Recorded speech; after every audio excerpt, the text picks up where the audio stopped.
and we don't want to hear there's a guy called Abdallah amepigwa mawe kwa sababu ameiba simu. We don't want to kusikia Ali alikuwa anapanga juzi amepiga mtu. We don't want to sikia mtu amebua risasi ameuliwa and he's very young. Mtu ako na dream, mtu ako na family. Yani it's really hurting.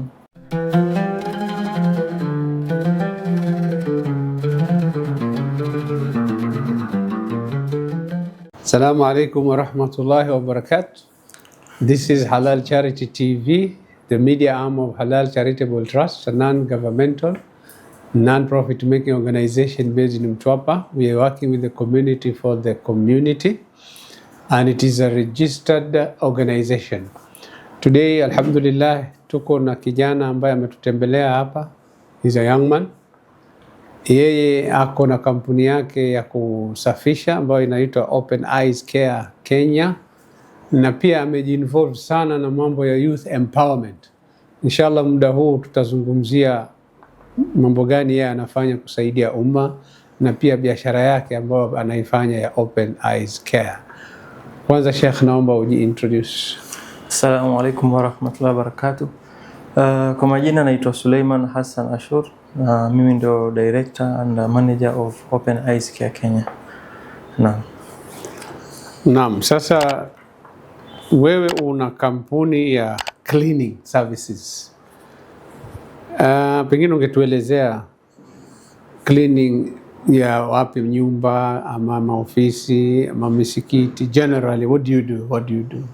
Okay, so Open Eyes, it's a company which I opened it. The main agenda was youth empowerment.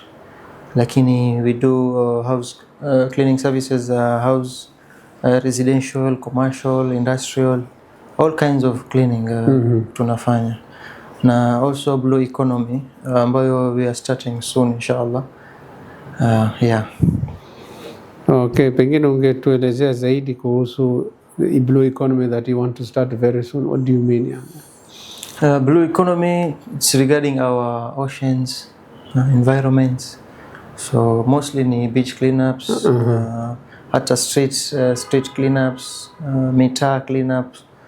So it's consists of all kinds of cleaning ambayo itakuwa inaeka mazingira masafi.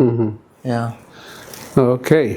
Na mbali na kazi yenu hii ya kusafisha, you also do youth empowerment. No. Yeah.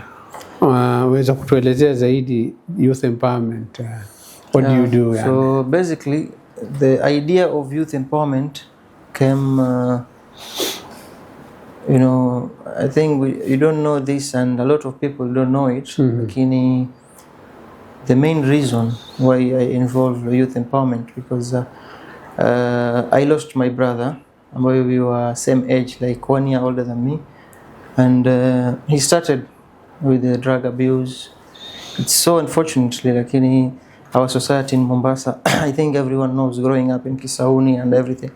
So basically, he's no longer with us, and it really touched me. Like we need to do something as a Muslim community and as a human.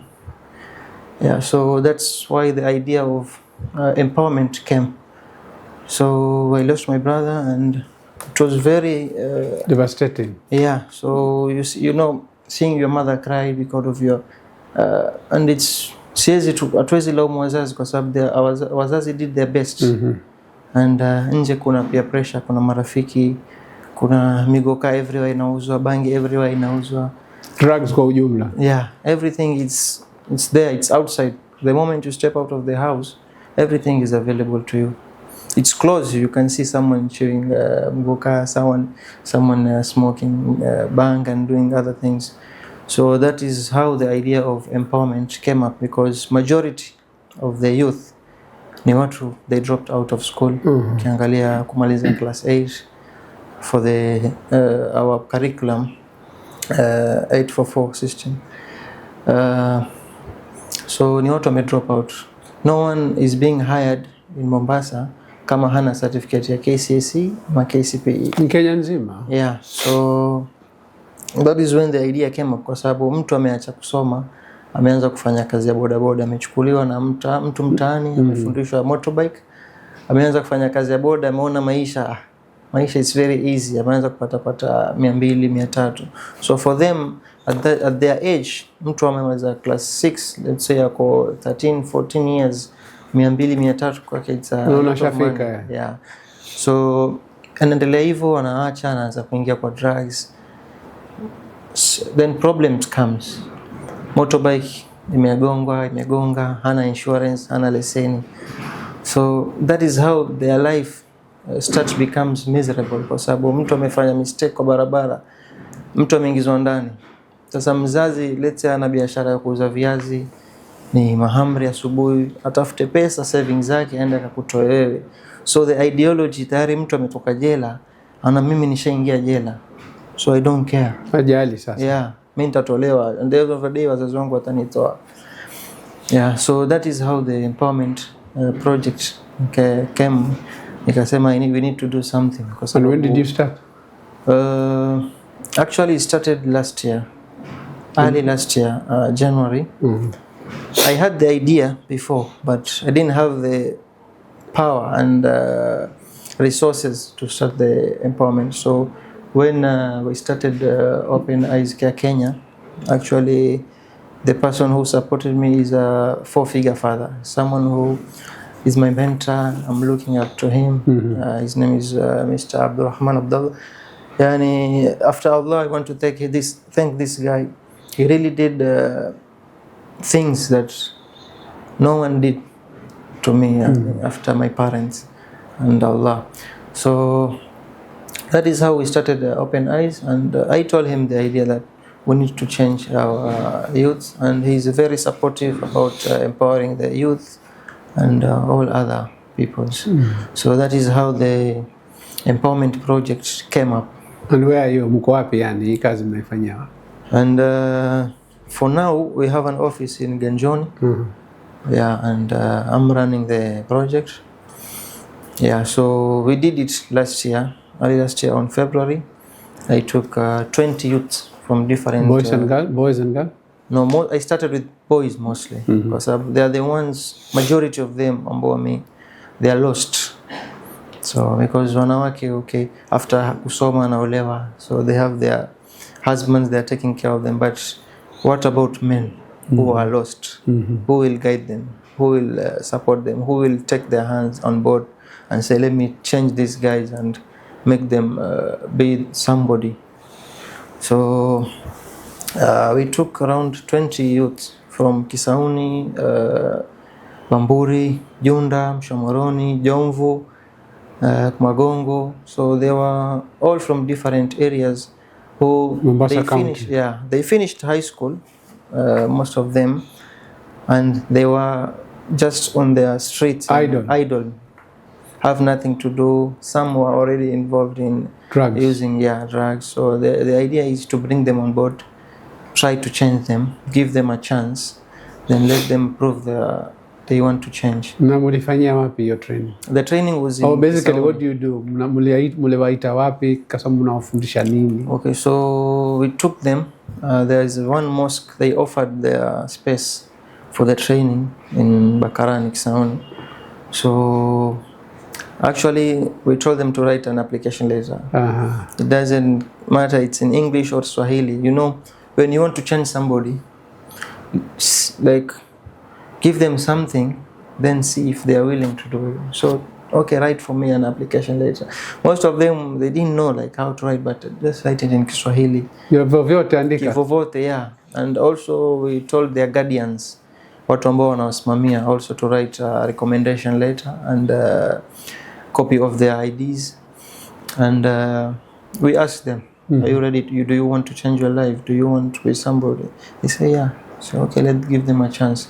So we took them on board, and we had somebody who helped us in the empowerment project. And because, you know, they didn't have jobs, so they were coming to the training. Alafu we were giving them transportation every day. For the project was 2 weeks project empowerment. The training was of 2 weeks. and it consists of professional cleaning, and also they were trained on first responders, first aid, and also the last day tuliwafundisha namna kuosha maiti, kukafini, and the process of burying deceased body, kwa sababu majority unaenda mahali kuzika and they don't know what to do, na ni watu mostly ni Waislamu au yeah, mostly they are Muslims, kwa sababu Mombasa a lot of majority of watu ambao wanaishi Mombasa ni Muslims. So and they are the ones, unfortunately, it's sad to say, but most of the Muslim community, the youths, are the ones who have been affected by drug abuse. So naje support ya wazazi, did the parents help you in one way or the other? Actually, we didn't. The only thing we needed from them was the application letter and the guardian to support them. And one, I think, two of our success stories is right now. Two of the youth that we train in Oman, they've been called. They have a job there as a cleaner. Mashallah. Two of them. So Alhamdulillah, it's a big achievement to them. And we just started last year. Yeah, and already you have two people who are very successful now working in Saudi Arabia. Alhamdulillah, that is the things we want to see. And we wish them all the best, inshallah. So we train them on professional cleaning. Hata ukienda kwenye our social media platform Open Eyes Care Kenya, down there you will see every day we were posting on what we were training them on. So each day had a specific training cleaning.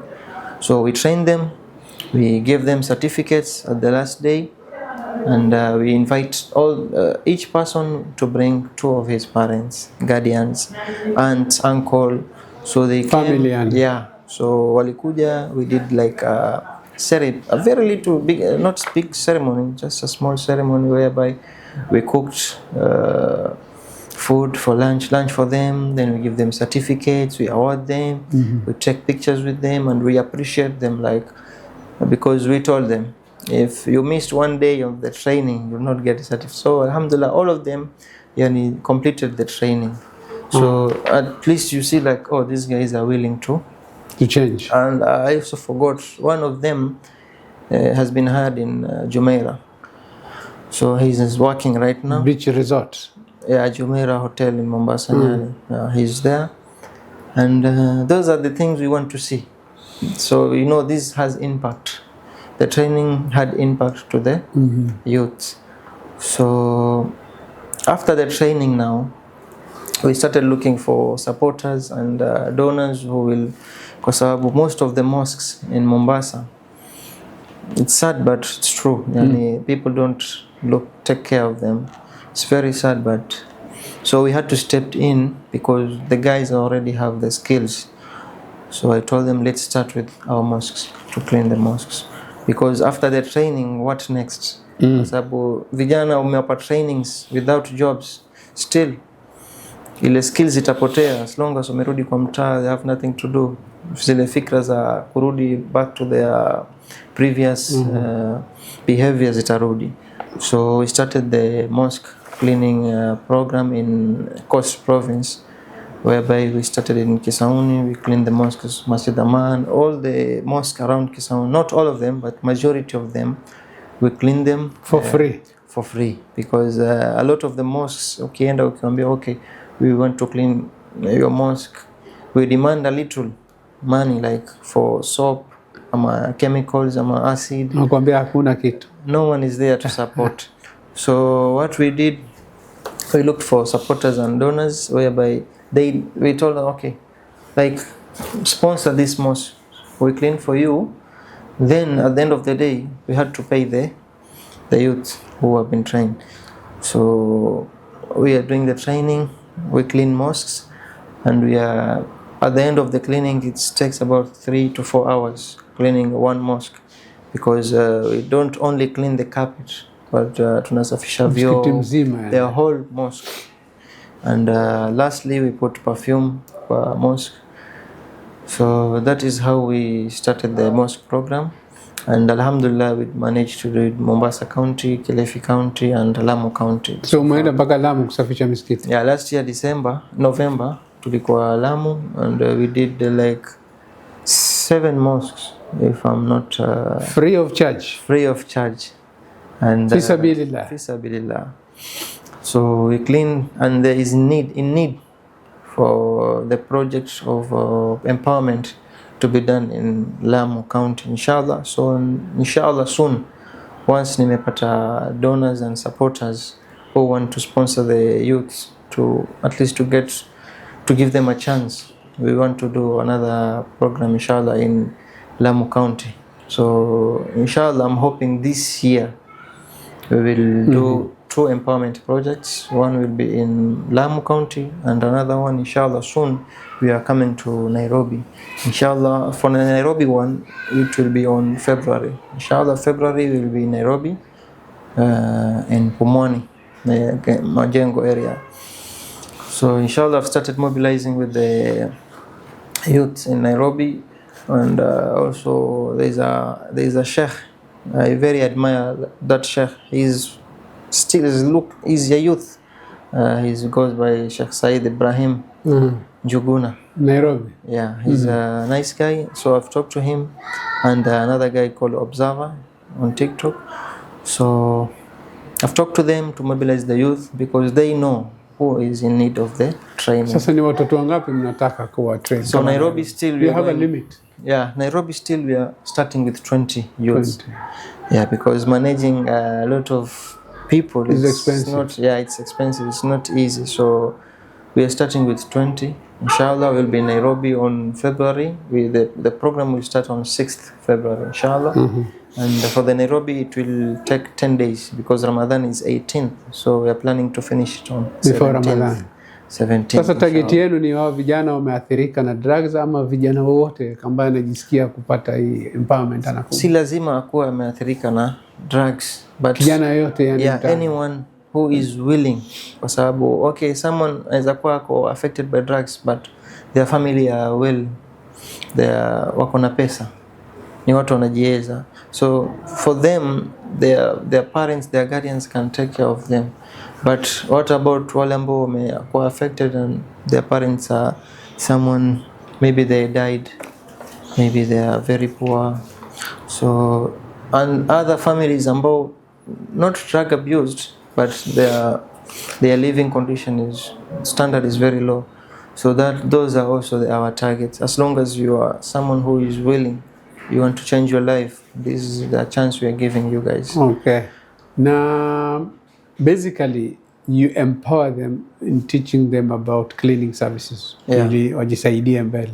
Yeah. And any other thing you teach them apart from cleaning services? So as I said before, kuna first responders, first aid. Yeah, first aid, cleaning, kitu gani kingine ambacho mnawafundisha pale mfano? The last thing I also said we train them of how to kuosha maiti, someone akikufa katika family, kukafini. So we do it practically. Someone volunteer, we teach them how to do their ghusl, kumtawadhisha, kumosha, how to kafin, every process tunafundisha. So at the end of the day, mtu atakifiliwa nyumbani, he has the idea, anaweza kuwa na idea ya what to do. Na ndio nasema apart from the skills that you give them, these cleaning skills that they can use, any other skills ambao za kujitafutia maisha? Maybe actually, driving, maybe education, anything else? Actually, kuna it's an NGO, if I'm not mistaken, it's called YEPI, Young Entrepreneurship. I forgot the last 2 letters, but they do empowerment, mentorship program. So they mentor the guys. Actually, we want to partner with them in Nairobi. So they will be mentoring them, the youth, on how to know if they want the career of cleaning career, and they are based on entrepreneurship. And where do sheikhs come in? Naam? Sheikhs, mashekhe wanaingia wapi katika hizi programs zenu? So actually sheikhs wanaingia the first day of the training. So you use sheikhs also? Yes, of course, because unaweza kumwambia mtu just based on papers and books, but if you wajua, tunasema dini ni chakula ya roho, Qur'an ni chakula ya roho, hadith, tuna vitu vingi ambavyo Mtume sallallahu alaihi wasallam ametufundisha. So we need sheikhs, like I told you, kuna Sheikh Ibrahim Juguna from Nairobi. He will be joining us on the first day kwa sababu yeye ni kijana, so he is the one who will be talking with the youths on the first day, like what is the meaning of youth in Islam, what are they required to do in Islam. So inshallah we'll be with the Sheikh Ibrahim. Kama hapa Mombasa mshafanya empowerment hii, pia mashekhe mliwaita kuwafundisha wale watoto? We have 2 sheikhs. Kuna mmoja anaitwa Sheikh Abdurrahman Abdullah, is the director of Al-Imdad Foundation Kenya, and also Sheikh Samir is a mudir at Rawda. There is a mosque called Rawda, there is a madrasa there. So he also taught them on how to handle themselves as youths according to Islam. Na umesema mtatraini watoto vijana kama 20. Yeah. So the number is small because you don't have sponsors. Yeah. Suppose you get sponsors now, you can increase that maybe to 100. Sure, why not? As long as we have someone who is willing to change. What type of sponsors are you looking for? Institutions, individuals? All kinds of sponsors. Anybody can sponsor the youths. Someone can just come, okay, what is the cost of training one youth? Okay, we give them for 2 weeks, we are training them. They need transportation. So at least the little amount we can give for the transport is 200. So you calculate 200 by 14 days. Okay, there are chemicals which will be used for practically training. There is this guy for first aid. We're also paying him. And also the person who is, we are not paying mtu ambaye anafundisha namna kuosha kukafini. We are not paying, but it's just something to okay, shukran. But we not atuhesabu kama tumemlipa, but for the first aid we need to pay those trainers. Now, do you have a package maybe? Yani kuelezea watu, you want to join us, you want to support us, this is the package. You give us this much, maybe 20,000 is going to help for 10 days, or 20,000 for 10 students, 10 youth. You have such packages maybe for... Actually, we've not put the packages kwa sababu mtu maybe ako willing to support, lakini hiyo budget tumepeana haifiki. So anyone like, okay, maybe I have 500, I want to sponsor. You can just, we have our pay bill. You can just send it to us.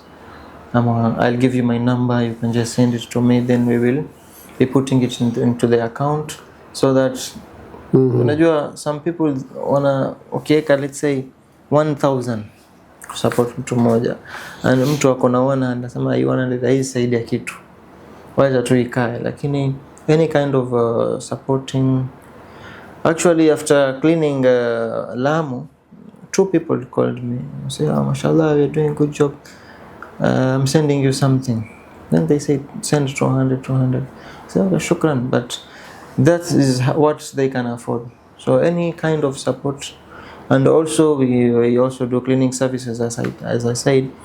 If you want like kusafisha sofa, carpets, we also do that. So the money which comes to the account after cleaning the sofa is still the money which will help us clean more mosques. Okay.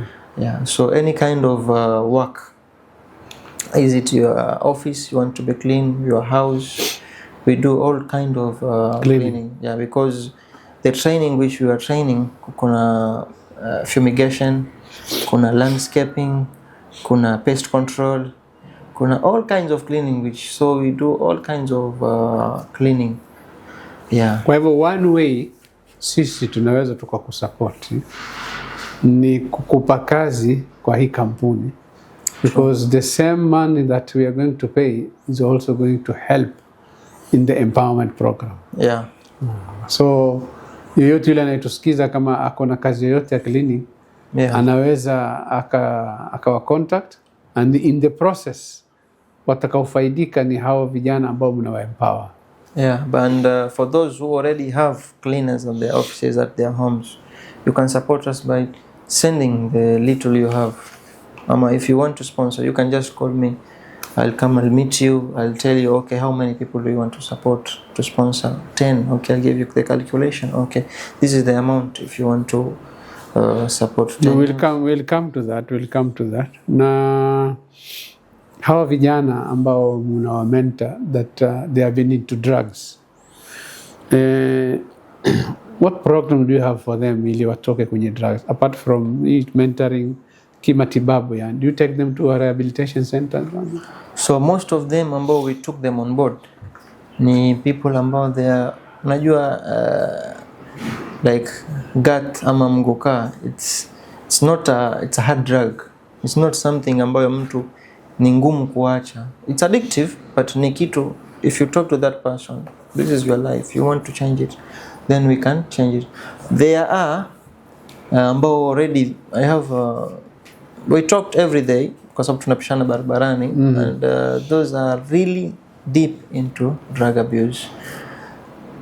Moja actually told me like, okay Suleiman, mimi nimeacha unga, sasa natumia tu hard drugs, sigara, mgoka, I want to change. So every day I'm trying to picture it in my mind. Every day nikipishana I ask myself like, okay, because if I take them on board, they have to be rehabilitated. Where is the money for the rehabilitation? Because we have organizations in Mombasa who they are doing rehabilitation, but it's not for free.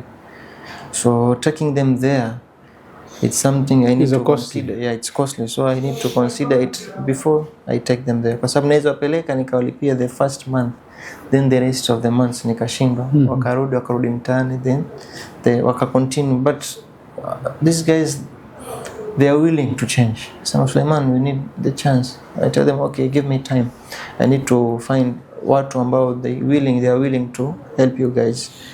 So inshallah, if there is anyone who wants to help this, because they are Muslims brothers, and so if you really want to help them, you can contact me. I'll take you to them. You can talk to them, ask them, because they every day they're telling me, inshallah bro, itajipa, yani like inshallah itafika siku yetu. So they are still young. They're not old, they are still young, and they are willing. So inshallah, if there is anyone who wants to help them, we can take them for rehabilitation. After they completed the rehabilitation, we will do another training for them, for the cleaning training, so that at least wakuwe na skills, and we give them work for cleaning. Na wewe unafanya hii kazi na nani? Who is you working with? Who? Are you alone ama kuna wenzako? Actually, I have I can say a supporter and a mentor who is with me.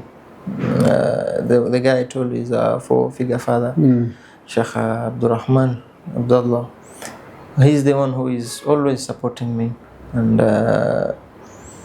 he's the one who helped me start Open Eyes Care Kenya. So he's the only person, and yeah, there is another guy called Omar Ali Madi. He's one of my friends. Also, he's the one sponsoring the youth who is doing the trainings, and also sponsoring mosques, to clean mosques. So he's the one, inshallah, I want to take him also. Yeah, so I only have two supportive people ambao wananisupport sana. No, yani katika hii day-to-day running of easy empowerment programs, you do it alone ama kuna wenzako? There is this guy Omar Ali Madi.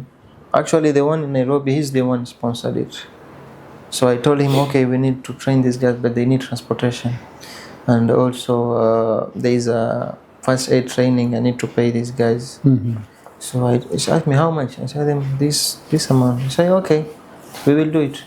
Then he sent me the money, and inshallah on February I'm coming to Nairobi. And for Lamu, there is also someone who I'm waiting for his response. And we also want to do another one in Mombasa, inshallah. If this year we will be able to get a sponsor, a supporter, we will do it also again in Mombasa. Now, have you got any other sponsors personally? Have you reached out to sponsor it? Actually, personally, I've done wanasiasa, politicians maybe. Actually, nimeandika a lot of proposals, and I don't know if zimefika to the specific area, but nimezituma And unfortunately, there's a company, they are well known, ambao niliandika proposal ya kusafisha mosque, but unfortunately the guy called me and said this amount is too much, and actually it's a very reasonable price I wrote to them. So it's very sad to see our own Muslim community companies letting us down. So inshallah, I'm not criticizing them, but it's the truth. Yani we need to let them know. Maybe it didn't reach to the right person. So we are open, we are ready. No, I mean, empowerment program. Have you reached out to other organizations to work with them? For organization, I've approached, but most of them, because we are a company, we are not an CBO or so it's very hard for them to support us. Okay. But they are willing to support us in any one way or another. Yeah, so that's it. So inshallah this year you have a program in Nairobi. Yeah. And in Lamu. Yeah. Yeah, inshallah. And hopefully if we get sponsors for Mombasa, we will do it also in Mombasa. Another empowerment program. Okay. Now, outside the country, do you get any support from people outside the country? The diaspora, individuals or companies or institutions? For outside Kenya, I only umeandika mabarua pengine? Outside Kenya, I wrote to one guy. He's the one I told you, Omar. He's not from Kenya. He's outside. He's in the Middle East. So he's the person who sponsored the one in Nairobi. So he's the only person who is willing to help me. And inshallah, I'll look for more. Inshallah, at least at the end of the year, at least we should partner with Halal Charitable Trust. At least tukienda kusafisha mosque, I have a sheikh hapa with me there, also cleaning the mosque, because I believe there are two things ambazo zinafanya Aman akuwe humble. One of them is cleaning the toilets. Another one is cleaning utensils at home. So kuosha vyombo is not ukijiona, yani there is a little bit of kujiona, yani as a man. The ego in our... Yeah, you just go wash break the ego by doing washa vyombo, ingia chooni, washa choo. It will help you psychologically to reduce it, and you'll see yourself becoming humble. Yeah. Now, the community, do you teach them kuhusu kusafisha misikiti, umuhimu wa kujitolea? When they see you do that, you're doing it for free in the msikiti. Do you involve the community pale msikitini? Jamani, sisi tunafanya hii kazi. We are not being paid. We are just doing it fisabilillah. Yeah. Do they help you in one way or the other? You involve them? Usually, most of them, like wananiambia, okay, we want to come and to join you guys. But now, the thing is, mtu atakuja, because those machines ambao tunatumia, kuna machine moja usipoitumia vizuri inaweza kuvunja mkono. So they really want to use the machine, which I cannot recommend it to them. The only thing mimi naweza ambia, okay, you can take must-have uzifute na microfiber cloth. So mtu kama akiona the only thing he's doing is very little, una lose interest, kwa sababu wale vijana they are trained, they are skilled, they know what they are doing. So mtu anaweza anakuja pale atakufanya the way he wants. So that is where we cross the line. So mostly I told them, okay, if you want, I'll just come, I will train you, then you'll join us. So for the training part now, if you tell someone, a grown-up person, I want to train you, anaona unafundisha nini? Yeah. So everything has a... No, yani, how do you do it? For example, you have come to mosque hapa mtaani. Do you just come in the morning, mwanze kusafisha, ama no, usually unaongea na committee, you sit down and plan? Usually before we come to clean, I approach the mosque, I ask for the committee or the management of the mosque. I talk to them, okay, we have a cleaning company, we have our trained youths, we want to come and clean your mosque. Is it okay? Or do you have conditions? Say okay, tuko sawa, unaweza ukakuja. Most of them say, oh, mashallah, mtakuja lini? They are ready. Yeah, they are ready because the condition of the mosque is not it's not good. Kwa sababu haivutii yani. Kwa sababu sometimes unaenda unasujudu mahali and unfortunately you're not, yani hata kusema subhanallah inakushinda kwa sababu the condition of the carpet. So that is what we are trying to, we reviving the carpets. We want at least someone akiswali ile khushu inakuwa kwa swala, kwa sababu mtu asengine akiswali akiona kitu kwenye carpet, ile idea ya kuswali yote inakuja pale kwenye ile angalia ile sijui nani anasujudu pale. So we want to create a clean environment for the people ambao wanaswali. Na nyinyi mwaenda misikiti yoyote ama misikiti ile ambayo haina sponsors? Because kuna misikiti mashallah wenyewe wanasimamia. Like I was in Nairobi 2023 and one of my friends is actually Sheikh Jamaluddin Osman, Jamia Mosque Nairobi. So I called him and that time I was being employed by another company and I asked him, can we come and clean Jamia Mosque?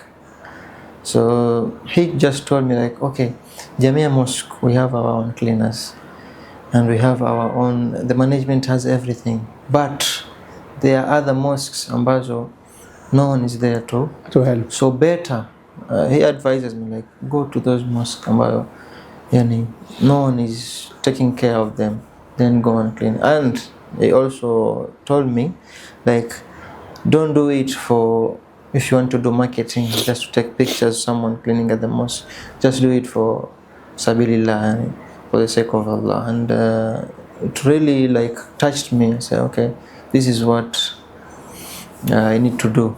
So mostly I go to those mosques ambao unajua hapa hakuna mtu mwenye kusimamia, kwa sababu some people come build mosques then they disappear, they don't look after the mosque. Okay. So hizo ndo mosque ambazo tunaenda kusafisha. Unaweza enda mosque kaona cobwebs ziko all over the fine, huko juu kila mahali kuna cobwebs, chini michanga, ukisujudu unainuka na michanga. So those are the mosques we really but wale wanaoswali pale si wana jukumu ya kusafisha. Yeah, even if it's a mosque that has no sponsors, haina watu wenye pesa kusimamia, lakini the community wale wanaoswali pale they can come together wasafishe ule msikiti. They can do it surely. Huyu contribute 100, yule contribute 100 pamoja, they can do it. Yale haya mambo nishawahi kuzungumza mimi kwenye hii channel yetu. Ndio. Waiting for somebody to do this job. Wana tunangoja kuna watu watafanya. This mentality, yani hata kwenye kusafisha we should change it. Sasa nyinyi mkienda huko waelimisheni watu bwana, sisi tutafanya, lakini maintain this. Mara nyingi nikiona the state of the mosque iko not in a good condition, I usually talk to the imam. Say, imam, ukimaliza kuswali, where do you go?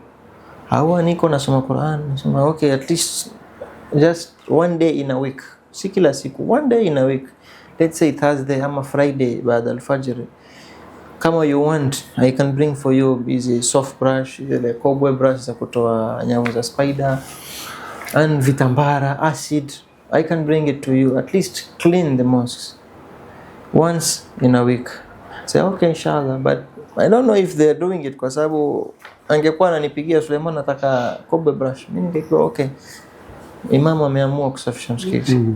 Unajua mimi nasema hivyo kwa sababu gani? Nyinyi you can be a very good agents of change when it comes to cleaning mosque. Okay, first time you do it for free, okay, but in the process sasa you educate the ummah.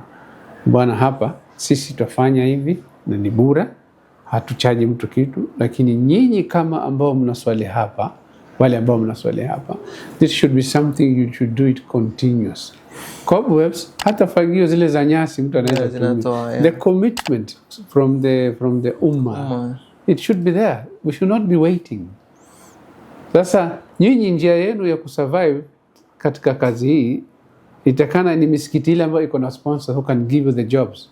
Bwana, wewe fanya hapa, I'll be paying you every month. So you train watu kwenye misikiti ambayo hawana sponsors, they can do it on themselves while you guys are giving backup, support, training And at the same time, you're getting support from the established mosque. Actually, mara nyingi it's very funny, lakini unaenda safisha msikiti, it was in a bad state, then the process unamaliza, sometimes after we cleaning huwa kuna adhini wa dhuhur, kwa sababu mara nyingi we start after fajr. So kama msikiti ni mkubwa na uko na a lot of cleaning to be done, it takes time. So the moment you are finishing, mtu anakuja unaambia carpet maji akauka vizuri, yani unaweza swali, lakini we don't prefer them kwa sababu mtu ameingia sengine mguu ni mchafu, hajayosha vizuri, anazidi kuchafua, anajasha. Sasa umwambia mtu nenda uswali saidia nyuma, anakwambia nyinyi si mungerauka, au nyinyi si mungeninio vipi nyinyi?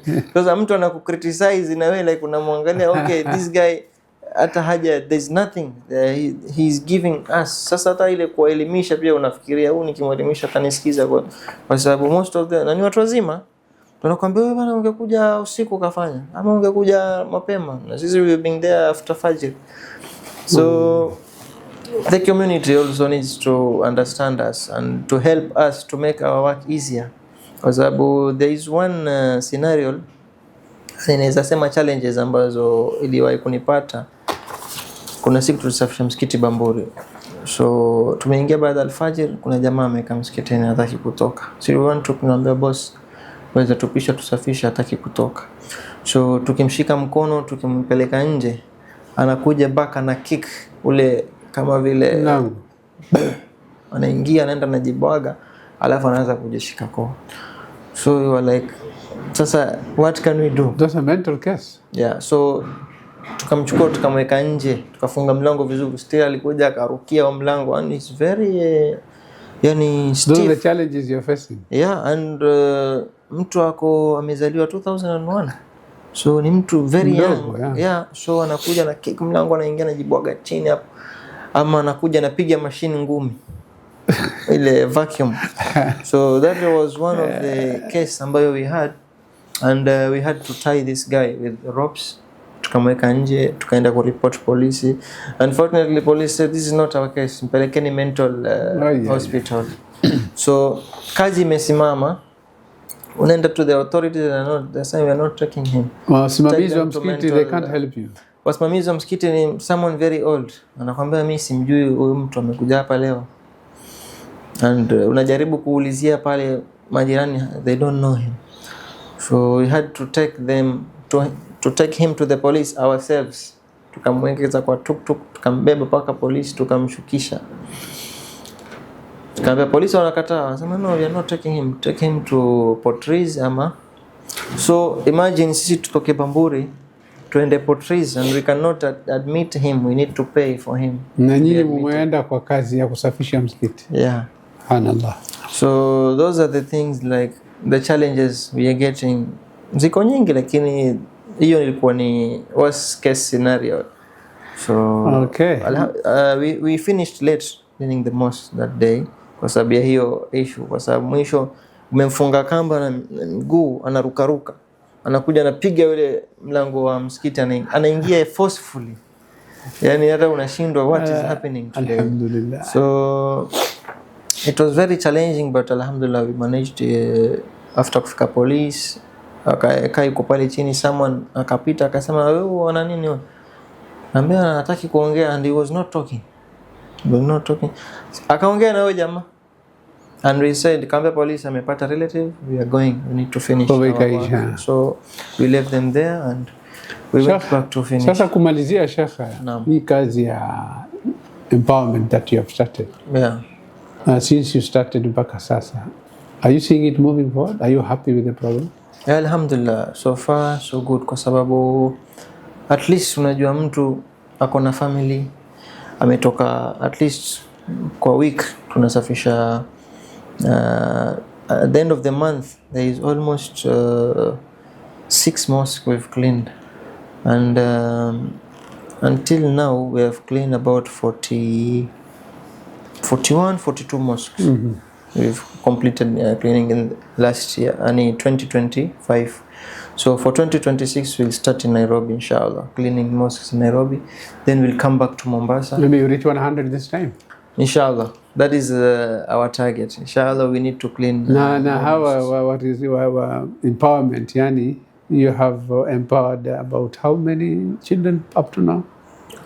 20. 20? Yeah. So this year, inshallah, you're planning at least you empower how many? 60. 60. 20 Nairobi, 20 Lamu, 20 Mombasa. So you're moving in the right direction. There is our sponsors, as I said, who is willing to support us to empower more youths. We can go up to 100, inshallah. Okay, now kumalizia Sheikh, your vision, empowerment. What is your vision? My vision is to change our ummah, and we don't want to hear there's a guy called Abdullah amepigwa mawe kwa sababu ameiba simu. We don't want to kusikia Ali alikuwa anapanga juzi amepiga mtu. We don't want to sikia mtu amebua risasi ameuliwa and he's very young. Mtu ako na dream, mtu ako na family. Yani it's really hurting kwa sababu if it's not mtu ambaye amekufa familia yako, you'll not feel it. But imagine if it's your son, your daughter, ama your brother. Ama, you feel it. Definitely. You feel it like no, because it's inhuman, yani. And it's very sad. 2025 we had a lot of cases ambazo vijana wadogo they were killed kwa sababu ya simu, wengine wamepigwa mawe, and it's very sad. So we want to change the whole of Kenya at large, and we started in Mombasa. Inshallah, we are in Kilifi right now. We are coming to Kilifi inshallah soon.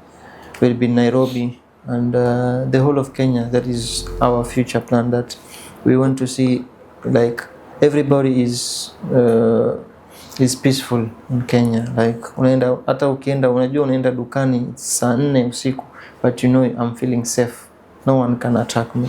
Kwa sababu if our vijana wame drop out of school, wana use drugs, wame-join gangs, we give them job, Mombasa will be out of gangs. Or the country in general. Yeah. So and the positive stories, inshallah this year you're planning at least to have how many positive stories? People who have trained, you have empowered, who have jobs, who are taking care of their family. Yeah, so inshallah I'm planning more of them. Like I'm also planning to get to talk with these guys in Middle East, Oman, Qatar, UAE. Like after the training, at least to sponsor them to get visas to go and work abroad. Kwa sababu Mombasa still umemtoa mtu kwa drugs, bado amerudi mtaani, they are being sold. Atarudi kule tu. Atarudi. So the idea is I want them to be like after the training they get job opportunities abroad.